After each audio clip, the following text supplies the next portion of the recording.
धीरे धीरे जब बच्चा ये फर्क समझने लगता है तो उसमें पेशेंस आता है।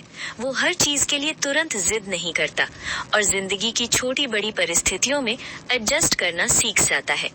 याद रखिए, नीड और वांट का फर्क जितनी जल्दी बच्चा समझ लेता है उतना ही वो आगे चलकर समझदार फैसले लेना सीखता है और यही आदत उसे जिंदगी भर मदद करती है। तीसरी बात, तुरंत हाँ या ना मत बोलिए।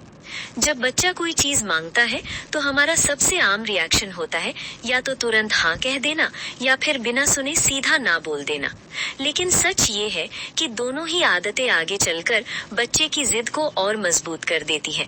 जब आप हर बार तुरंत हाँ बोल देती हैं तो बच्चे को ये लगने लगता है कि मांगते ही चीज मिल जाएगी। फिर धीरे धीरे उसकी एक्सपेक्टेशंस बढ़ने लगती हैं और वो हर बात पर डिमांड करने लगता है। और जब आप बिना सोचे समझे सीधा ना बोल देती हैं तो बच्चे को लगता है कि उसकी बात सुनी ही नहीं गई। बस यहीं से जिद, रोना और गुस्सा शुरू हो जाता है। इसलिए सबसे समझदारी भरा जवाब होता है, मैं सोच कर बताऊंगी। ये एक छोटा सा वाक्य बहुत बड़ा असर करता है। बच्चा अचानक शांत हो जाता है क्योंकि उसे लगता है कि उसकी बात टाली नहीं गई, सिर्फ अभी फैसला नहीं हुआ है। और दूसरी तरफ आपको भी सोचने का समय मिल जाता है कि ये चीज सच में जरूरी है या नहीं, अभी लेनी चाहिए या बाद में, और किस तरह बच्चे को समझाया जा सकता है। जब बच्चा देखता है कि फैसले सोच समझ कर लिए जाते हैं तो वो भी धीरे धीरे धैर्य रखना सीखता है। याद रखिए, हर मांग का जवाब तुरंत देना जरूरी नहीं। कभी कभी सोच कर बताऊंगी कहना बच्चे को जिद से समझदारी की तरफ ले जाने का सबसे आसान तरीका होता है। चौथी बात, बीच का सल्यूशन दीजिए। जब बच्चा कोई महंगी या तुरंत पूरी न होने वाली चीज मांगता है तो हमारा पहला रिएक्शन होता है सीधा नहीं कह देना। लेकिन बच्चे की नजर से सोचिए, उसके लिए वो चीज सिर्फ एक खिलौना या सामान नहीं होती, बल्कि उसकी चाहत होती है जिसे वो अभी और यहीं पाना चाहता है।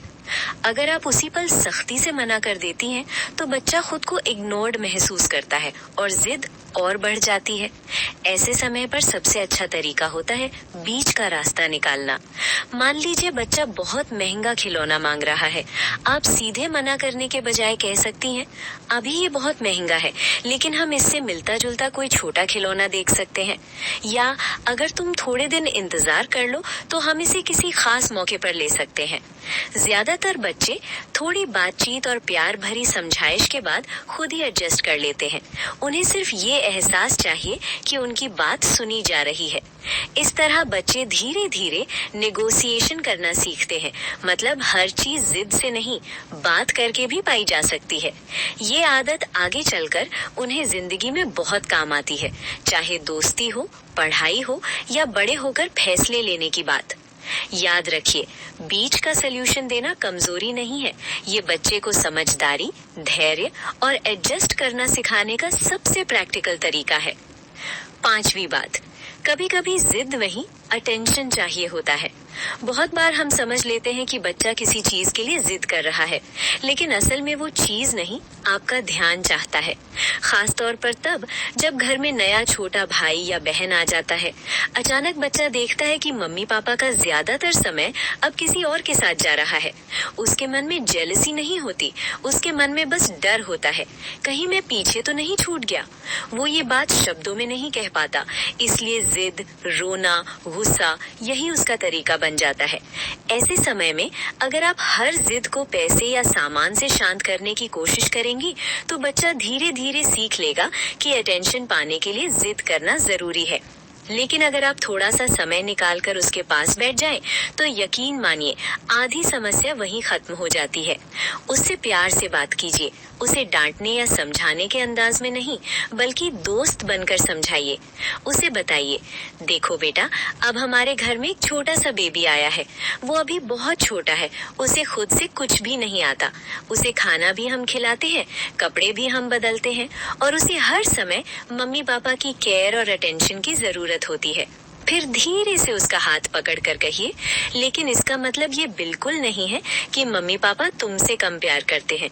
हम तुमसे और बेबी से इक्वली प्यार करते हैं। तुम हमारे बड़े और समझदार बच्चे हो और हमें तुम पर बहुत गर्व है।